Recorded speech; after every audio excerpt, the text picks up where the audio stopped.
이 이스라엘 역사 속에 아마 가장 그래도 대단한 개혁을 했던 그러한 왕으로서 우리가 볼 수가 있습니다.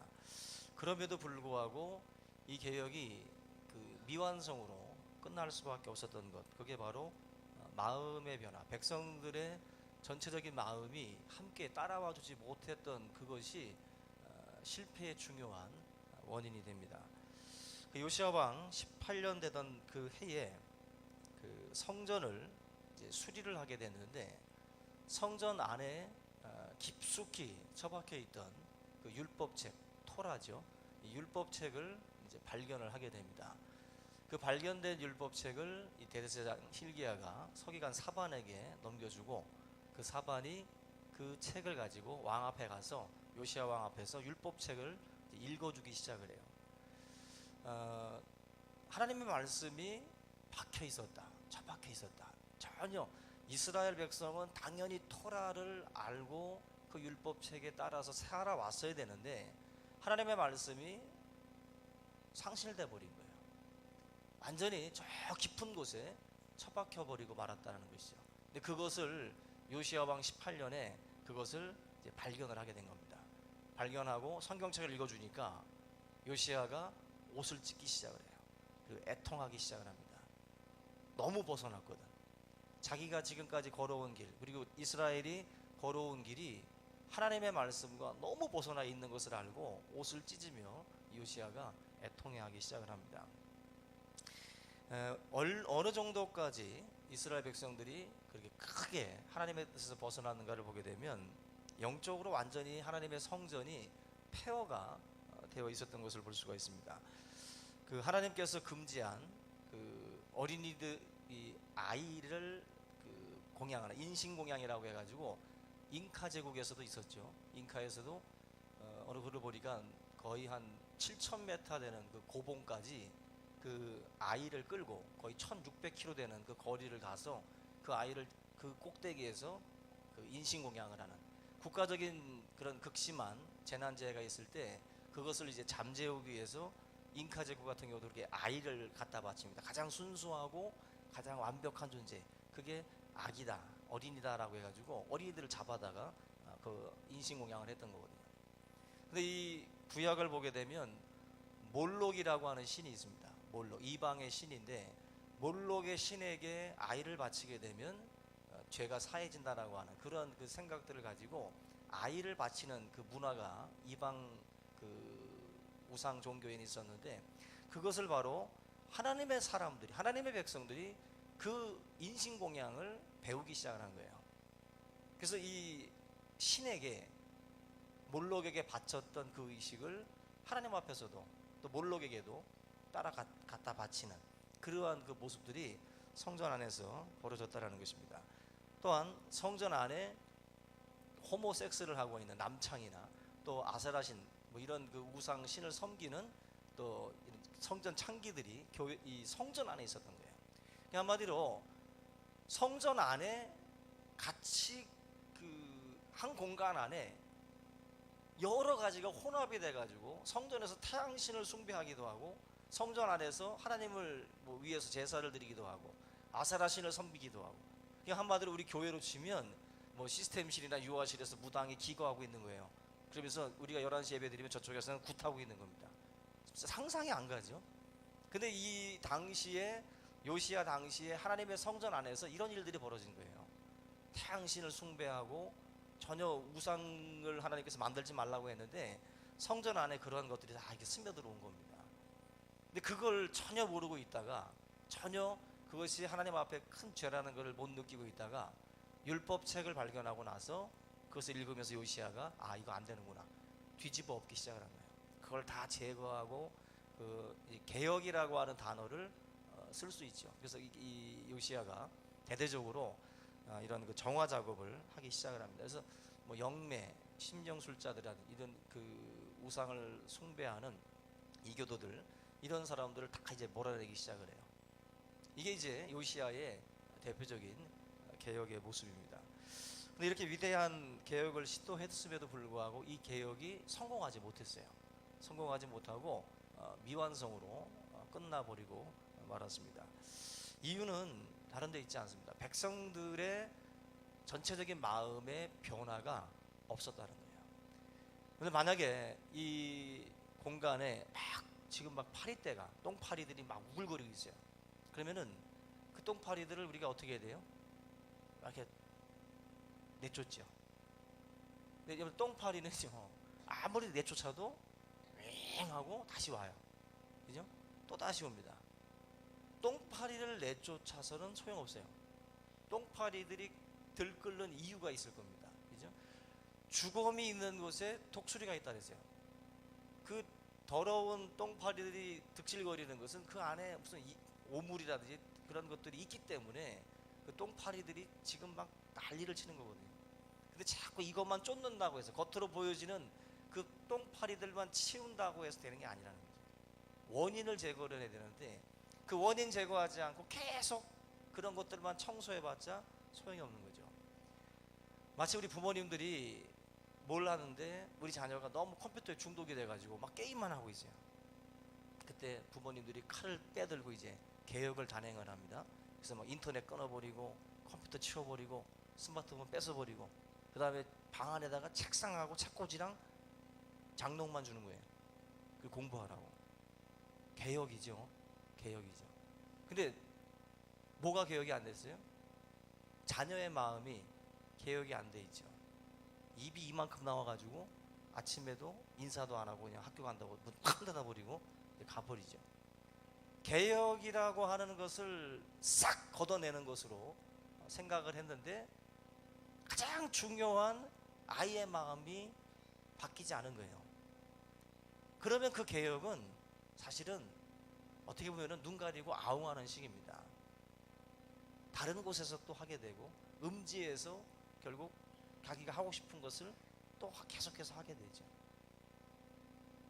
우리나라에서 뭐 이렇게 대대적으로 뭔가를 막 한다고 해서 되는 게 아니라 다 그게 음성적으로 음지로 다 들어갈 수 있거든요. 진정한 개혁이 되려면 그런 백성들의 마음까지도 변화시킬 수 있는 그러한 것이 필요한데 요시야 같은 경우는 굉장히 파격적인 겁니다. 그동안 요시야 전후로 이렇게 유월절을 지키고 이렇게 대대적으로 했던 왕이 없다고 할 정도로 요시야는 정말 그 사람의 마음만은 아주 간절했어요. 단호했습니다. 그러나 전체적으로 함께 가질 못했어요. 전체적으로. 그래서 우리도 마찬가지예요. 교회 안에서도 마음이 너무 불타는 분들이 있어요. 자기 마음이 불타서 자기는 지금 굉장히 간절하고 굉장한 그 단호한 의지들이 있지만 따라가질 않는 경우가 있어요. 따라가질 않는 거예요. 혼자 막 헛물 켜듯이 그냥 그렇게 혼자서 용을 씁니다. 근데 개혁이라고 하는 것은 사실 혼자만의 힘으로는 안 됩니다. 여러 그런 그 힘이 합쳐져야 되는 거거든요. 루터, 칼빈의 종교개혁 이야기하지만 칼빈 혼자 하는 건 아니고 루터 혼자 하는 거 아니거든요. 그 주변에 그들을 도운 사람들이 굉장히 많거든요. 그런 힘이 모아져야 되는 거거든요. 요시야의 개혁 같은 경우는 대제사장이라든지 이런 그 주변에 있는 종교인들부터 시작을 해서 이런 사람들도 같이 뭔가 맞아 돌아가야 되는데 그러지 못한 거예요. 결과적으로 실패를 하고 말았다는 것입니다. 우리가 개혁의 혁자가 가죽 혁자인데 늘 겉가죽을 이제 어떻게 보면 이제 개혁 이제 변화시키는 건데 가죽만 변화돼서는 안 되고 개심이라고 그러죠. 마음이 변화돼야 됩니다. 마음이 바뀌어야 진정한 그런 그 개혁이라고 할 수 있거든요. 그래서 우리 오늘 이 말씀을 통해서 우리의 삶에 이런 어떤 그 개혁이 성공을 이루기 위해서는 과연 어떤 것들이 필요한가를 잠깐 살펴보겠는데요. 첫 번째로는 이 말씀입니다. 개혁의 시발점은 말씀이거든요. 이 지금 요시야의 종교개혁의 어떤 이러한 그 시발점도 말씀이 발견되면서부터 시작이 돼요. 그래서 우리의 삶 가운데에 창고 속에 처박혀 있는 말씀들을 우리가 찾아내야 됩니다. 내 삶에도 하나님의 말씀이 올라와 있지 아니하고 저 깊은 곳에 그냥 처박혀 있는 분들이 있어요. 하나님의 말씀이 전혀 자기 앞에 나타나는 법, 말씀을 주일이면 털고 나오는 분들 있잖아요. 먼지가 잔뜩 껴가지고 하나님의 말씀을 전혀 안 읽는 사람들 처박혀 있는 거예요. 지금 하나님의 말씀을 읽지 아니하면 마치 법을 모르는 것과 같은 거예요. 룰을 모르고 게임하는 건 똑같은 거예요. 룰 모르고 게임하면 지는 겁니다. 그죠? 룰을 알고 뛰어야 우리가 위법하지 않는 거거든요. 하나님의 말씀을 제껴두고 우리가 이 세상을 의롭게 선하게 살아간다라고 하는 것은 룰 없이 여러분들이 무언가를 하고자 한다라는 것입니다. 그런 점에서 우리 모든 우리 성도님들도 하나님의 말씀을 제껴두는 실수가 없기를 주의 이름으로 부탁을 드립니다. 한 주간 우리가 살아왔어요. 한 주간 살면서 여러분들이 무언가를 했습니다. 지금 어떤 행위가 삶 속에 있어요. 근데 그 행위가 하나님 앞에 의로운 행위인지를 우리가 어떻게 합니까? 말씀의 기준이 있어야 돼요. 그 룰을 알아야 우리가 제대로 된 길을 걸어갈 수가 있습니다. 그런 점에서 내 삶을 뜯어고치고 내 삶을 변화시키기 원한다면 저기 박혀있는 말씀을 찾아내셔야 돼요. 그걸 끄집어내야 됩니다. 그래야 여러분들의 어떻게 보면 이게 개혁이라고 하는 것은 이제 시작이 되는 거예요. 그래서 말씀이 열려져야 돼요. 봉인된 말씀이라고 그러는데 하나님의 말씀이 봉인되어 있으면 안 되죠. 이 말씀이 열려야 돼요. 말씀이 열려서 그 말씀을 보기 시작을 하고 송이꿀처럼 달다고 다윗이 말한 것처럼 말씀이 그렇게 달게 느껴지기 시작을 해야 돼요. 그 가운데에 하나님의 말씀이 깨달아집니다. 그러면서 저와 여러분들의 삶에 이제 변화가 있는 거예요. 말씀이 들어가야 변화가 있지 하나님의 말씀이 없는데 내 삶의 변화가 일어날 수는 없는 겁니다. 여러분들 하나님 말씀을 항상 가까이 하시고 하나님 말씀 안에서 진리를 또한 찾아서 자기의 모습을 이렇게 비춰보시고, 거울이라고 했어요. 말씀은 거울을 비춰봐야 내 얼굴에 뭐가 묻어 있는지를 아는 것처럼 말씀을 봐야 내 삶을 고쳐나갈 수가 있습니다. 저희들이 하나님의 말씀 이 시간에도 말씀이 막 졸린 분 있죠. 그죠? 막 지루하고 막 몸이 막 뒤틀리는 분이 있을 거예요. 지금 그런 증상은 다 경험을 합니다. 저도 경험을 했고. 근데 하나님 말씀이 들리기 시작을 해야 돼요. 들을 귀는 하나님이 주시는 축복입니다. 귀는 다 있는데 들을 귀가 없어요. 하나님의 말씀이 들리기 시작을 할 때 그때 은혜 받기 시작을 하는 거거든요. 여러분들도 하나님의 말씀이 이제 봉인이 풀리는 때가 오면 그때가 하나 둘씩 바뀌는 시작이에요. 이 시점입니다. 그래서 안 바뀌는 사람들, 이 삶의 그런 어떤 그 자세나 그 삶의 모습들이 바뀌지 않는 사람들은 말씀이 어딘가 저기 숨겨져 있는 거예요. 말씀이 여러분들 안에 들어오면 바뀝니다. 말씀이 안에 들어오면. 그래서 여러분들의 신비에 말씀이 잘 새겨지기를 주의 이름으로 축원합니다. 여러분들 말씀대로 살려고 감동이 되고 말씀대로 살려고 저와 여러분들이 이렇게 움직이기 시작을 할 때 그게 바로 축복의 전조고 그게 바로 성공의 전조예요. 그것이 내 삶 속에 지금 막 일어나기 시작을 하면 감사하셔야 돼요. 그래서 성령께서 역사하시는 그러한 신호입니다. 신호. 어떤 분은 세상에서 누구에게도 뒤지지 않을 위치에 있어요. 그런데 교회에서는 작은 일도 꾸준히 봉사하고 또 충성하는 그런 분들이 있습니다. 말씀대로 사는 것이죠. 하나님의 말씀이 뭐라고 하는 것인지를 듣고 자기의 감정이나 자기 생각이 아닌 하나님 말씀대로 순종하는 거죠. 그게 바로 저와 여러분들을 정말 하나님의 사람으로 세우는 그 모습들입니다. 여러분들 자기 자신 어떤 그 가지고 있는 지식 자랑할 거 없습니다. 순종이 제사보다 낫다라는 말은 많은 지식보다 실천이 낫다라는 말과 같은 거예요. 그래서 교회 생활을 할 때는 절대로 지식 자랑하면 안 됩니다. 그리고 말씀 자랑해서도 안 되고 하나님 말씀대로 사느냐가 더 중요한 거예요. 사느냐. 그래서 성경을 백독하면 뭐예요? 백독을 했는데 더 못 살고 있으면 그건 더 부끄러운 거예요. 내가 성경을 많이 암송하면 뭐예요? 암송한 대로 살지 아니하면 그 말씀대로 사는 게 아니거든요. 우리가 하나님의 말씀대로 살아간다라는 거, 말씀대로 살지 아니하면 아무리 내가 성경을 읽었어도 또 성경을 암송하고 있었어도 말씀이 처박혀 있는 것과 같은 거예요. 저 속에 말씀대로 살아야 그것이 말씀이 발견된 사람이에요. 말씀이 발견된 사람. 우리가 이 가장 우리 현대인들의 문제 중에 하나가 성경을 잘 모른다는 것입니다. 더 큰 문제는 성경대로 안 산다는 게 더 큰 문제예요.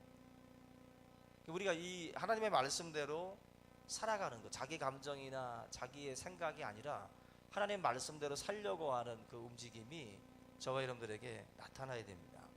그래서 가장 축복받는 분이 누구냐? 바로 하나님의 말씀대로 사는 분들이에요. 말씀대로 사는 분들. 그래서 지금의 여러분들의 가정적인 환경이나 이런 것으로 복이 있는 자라고 말씀하지 마세요. 내가 지금 말씀대로 걸어가고 계시면 그분이 바로 복이 있는 사람입니다. 그래서 항상 복의 개념을 바꾸셔야 돼요. 자꾸 넓은 평수 좋은 차로다가 복의 기준을 잡으시면 안 됩니다. 옥에 갇힐 수도 있고 가난하게 살 수도 있고 병들어서 병상에서 또 주님 맞이할 수도 있는 거예요. 근데 우리가 복이라고 하는 개념을 그렇게 자꾸 세상적으로 갖다 붙이기 시작을 하면 그리스도의 증인으로서의 삶이 약해져요. 난 복받지 않은 인생이라고 생각하기 때문에 누구 앞에서 담대히 말할 수 없는 거예요. 내가 가난한데, 내가 병들었는데, 내가 누구에게 가서 내가 무슨 말을 하느냐는 거죠. 복의 개념이 세상하고 같으니까 사람들 앞에 가가지고 말을 못하는 거예요. 복은 그게 복이 아닙니다. 여러분들. 저와 여러분들의 삶이 말씀대로 걸어가고 있으면 그게 복 있는 사람이에요. 악인에게 쫓지 않고 죄인의 길에 서지 않고 오만한 자의 자리에 앉지 않는 거, 말씀 묵상하는 사람, 그게 바로 복 있는 사람이에요. 여러분들이 오늘 하나님의 말씀을 통해서 여러분들에게 그런 개혁의 어떤 그 불씨가 우리 안에서 일어날 수 있기를 주님의 이름으로 축원합니다. 그 미국에서 한 매거진에 실렸던 만화인데 수학 시간에 선생님이 칠판에다가 7 곱하기 5는 뭐냐고 물어봤어요. 7 곱하기 몇이에요?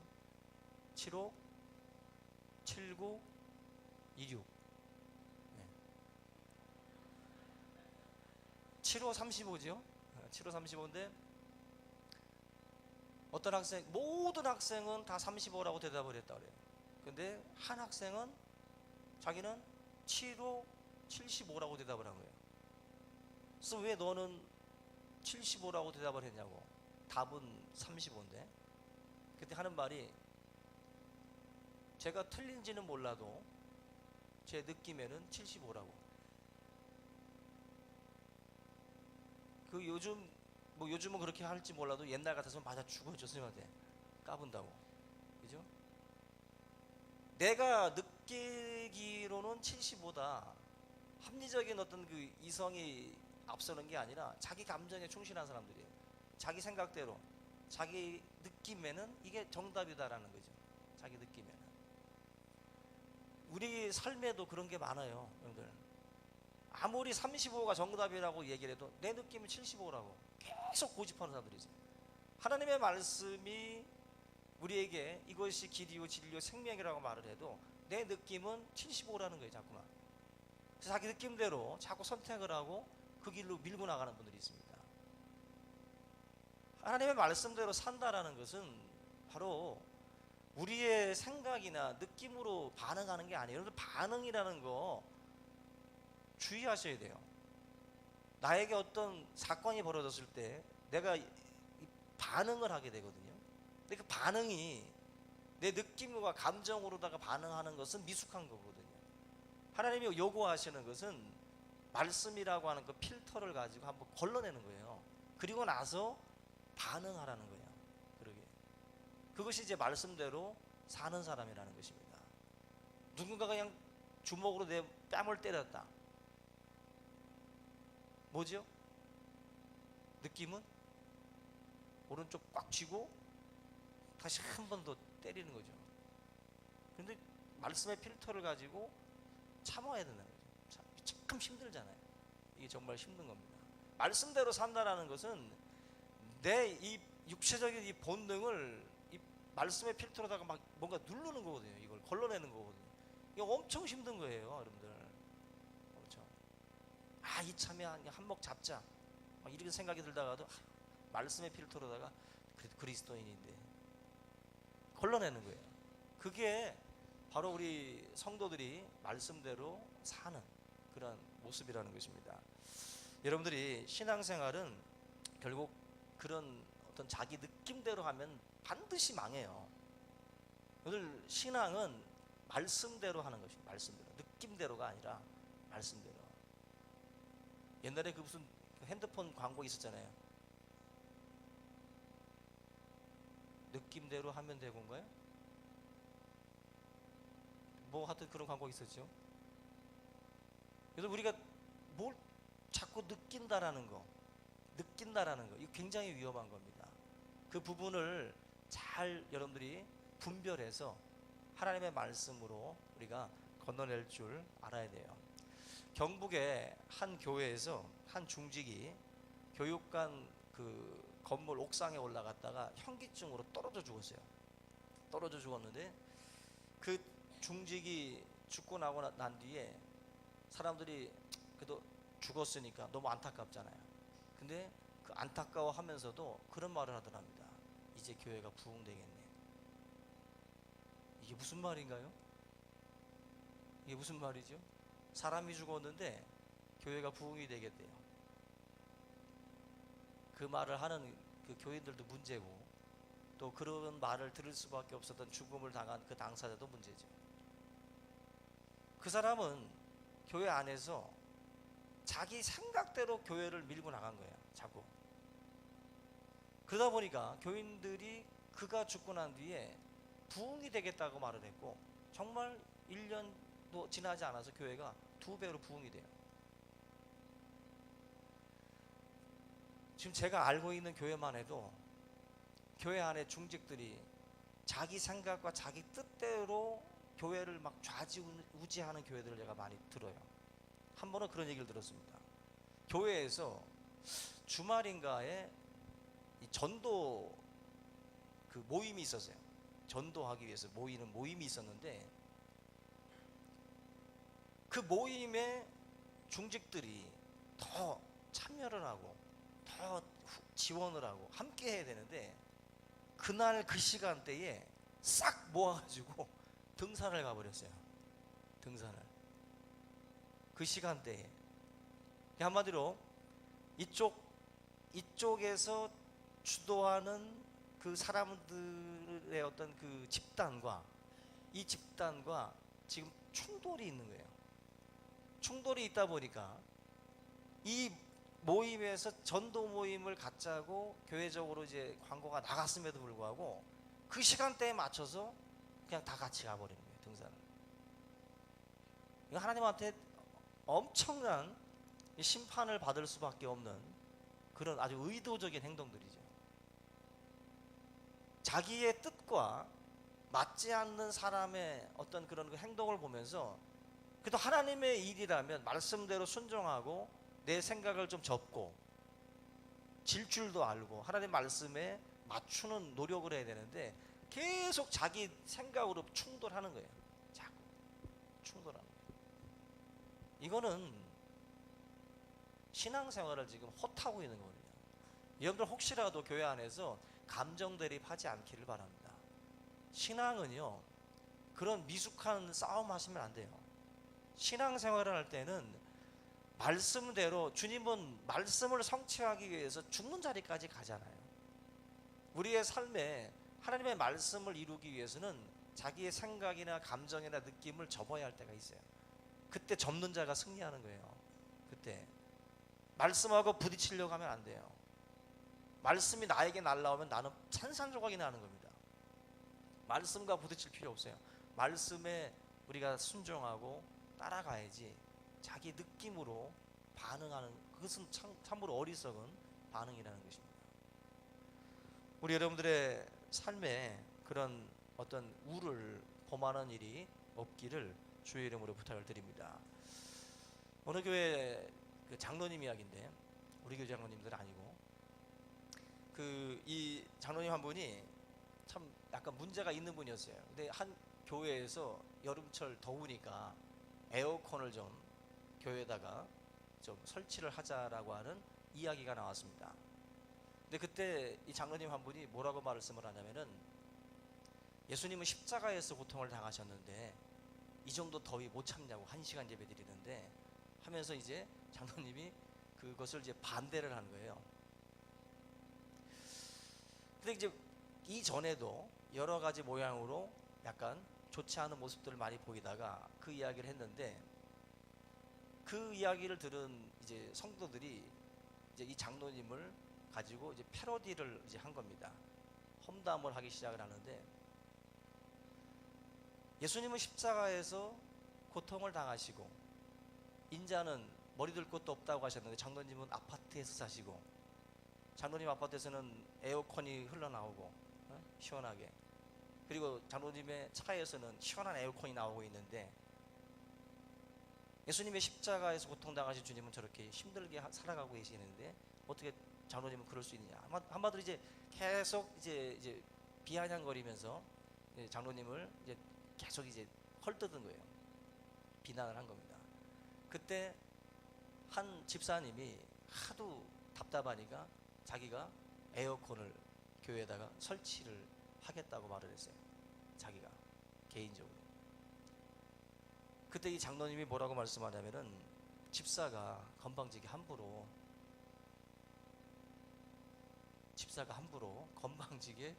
대든다고, 그리고 설친다고, 한마디로 이제 또 쫑크를 준 거예요. 여러분, 지금 이분이 지금 하고 있는 게 뭐냐면은, 자기 생각과 자기 느낌대로 지금 하고 있는 거예요. 하고 있는 거예요. 하나님의 말씀과 또 하나님의 또 생각, 교회의 전체적인 어떤 그 덕이라든지 그런 생각들을 하지 못하고 자기 느낌대로. 여러분들 참 무서운 게 있는데, 헌신하는 사람들이 있고 헌신을 막는 사람들이 있어요.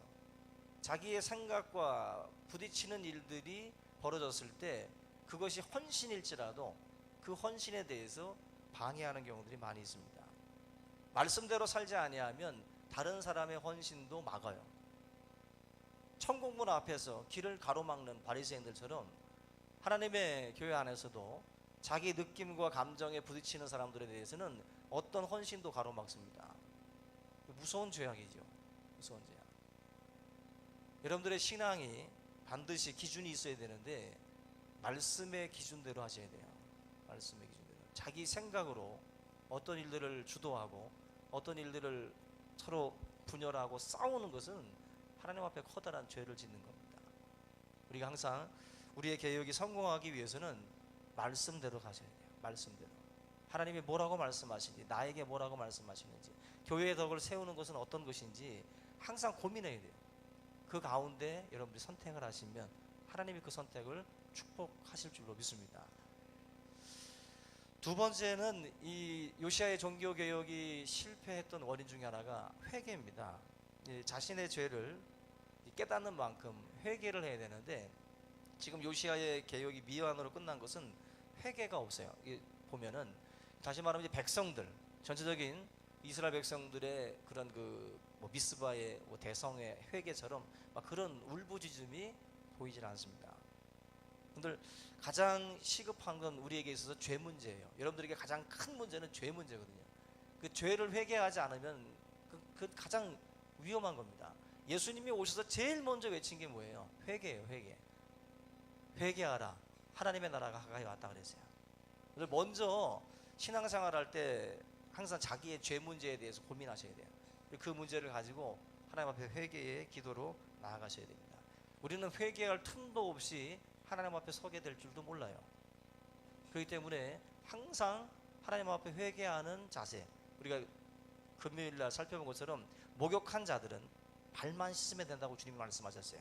예수님의 보혈로 씻음 받은 우리가 날마다 주님 앞에 우리의 발을 내밀어야 돼요. 그래서 주님, 우리 나의 죄를 씻어달라고 계속 주님 앞에 또 들고 나오고 또 들고 나오고, 이 회개의 문제들을 거듭거듭 주님 앞에 나아가야 됩니다. 그것이 저와 여러분들을 새롭게 하는 길이에요.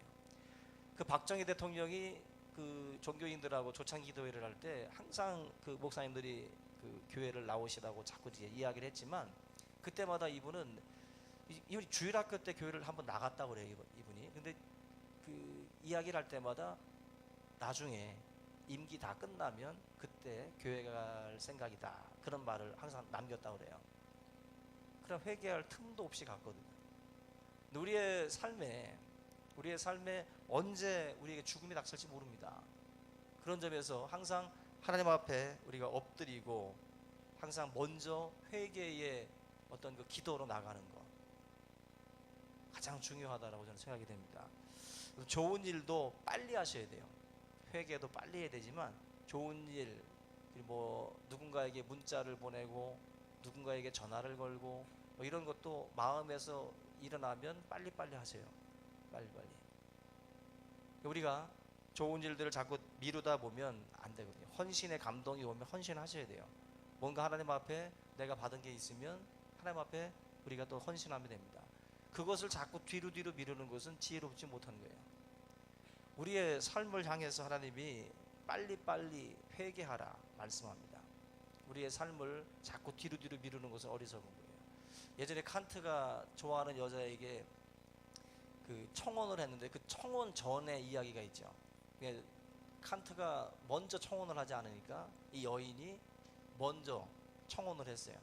그때 칸트가 그 이야기를 듣고서 잠깐만 기다려달라고, 아직 정리가 안 됐다고.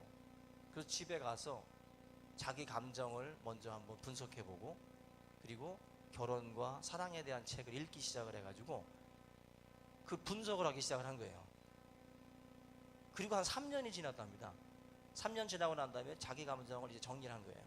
이제 이 여인이 나를 사랑하는 것, 그리고 내가 이 여인을 사랑한다라고 나름대로 분석을 끝내고 이제 가서 청혼을 했는데, 그 아버지가 하는 말이 왜 이제 왔냐고. 3년 전에 이미 결혼해서 애가 둘이다. 자기는 좀 더 확실하게 하려고 이것도 분석하고 저것도 분석하고 정리해가지고 나름대로 잡았지만 때가 늦은 거예요. 근데 조심하고 더디게 할 게 따로 있는 겁니다. 사랑하는 사람한테는 당연한 거예요. 어떻게 보면은. 근데 우리의 삶에 이게 자꾸 미루다가 놓치는 경우들이 많습니다. 근데 그 중에 가장 큰 문제가 바로 이 회개예요. 회개. 하나님 앞에 회개는 여러분들 미루면 안 돼요. 오늘도 여러분들이 하나님 앞에 범죄한 것이 있다면 반드시 회개하셔야 돼요. 그 회개가 저와 여러분들을 자꾸 변화시키는 하나의 중요한 매개가 될 수 있어요. 근데 우리가 기도 생활이 없는 분들, 회개 생활이 없는 분들은 변화가 있을 수 없습니다. 하나님 앞에 계속 자기의 죄의 문제를 놓고 울고 계속 애통해 하세요. 애통함이 없으니까 계속 죄에게 끌려다니는 거예요. 지금 죄의 병기가 돼가지고 계속 끌려가는 거예요. 하나님 앞에 그걸 놓고 목 놓아 울어야 되는데 울질 않는 거예요. 자꾸 그 문제를 놓고 심각하게 받아들이질 않는 거예요. 자기 죄에 대해서. 하나님 앞에 애통해 하셔야 돼요. 회개하셔야 된다고. 거기에 답이 있다라는 것입니다. 마지막은 이 회개와 같은 말씀이지만 이 기도라는 거, 이 기도라는 것이 같이 동반이 돼야 여러분들 진정한 개혁이 돼요. 그래서 말씀도 읽어야 되지만 기도의 자리도 여러분들이 놓치지 말고 참여를 하셔야 된다는 것입니다. 마태복음 12장에 보면은 귀신이 물러났는데 소재된 그 집에 7 귀신이 들어온다 그랬어요.